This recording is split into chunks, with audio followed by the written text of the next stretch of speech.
Andrius Kubilius žmogus, kuris dažnai atrodo liberalu pas konservatorius ir konservatorium pas liberalus.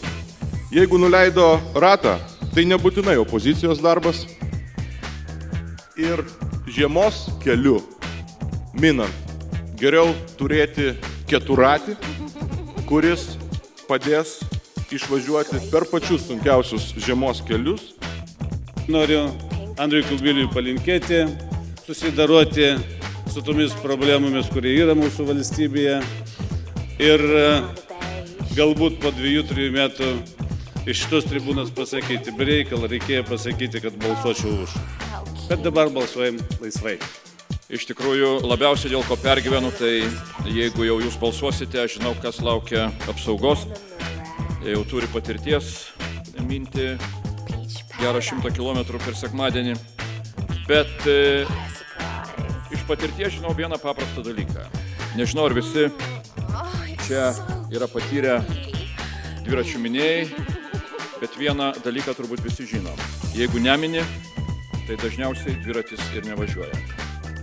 Gerbiamas premjerė, atsiprašau, pretendentas į premjerus. Dėsim visas pastangas pasinaudoti mažiausių centų šito paketo, paimsim viską, ką galėsim. Vardinam įvairius gyvūnus, žąsis, avinus.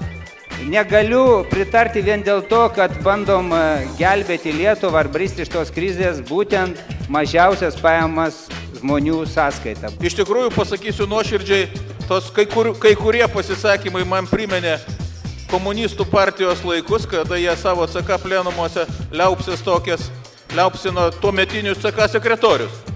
Bet iš tiesų, šiandien išgirdęs vieną iš kandidato atsakymų, aš taip ir nebesuprantu, kada Andrius Kubilius yra tikrasis, o kada ne, kada jis sako tiesą, o kada meluoja.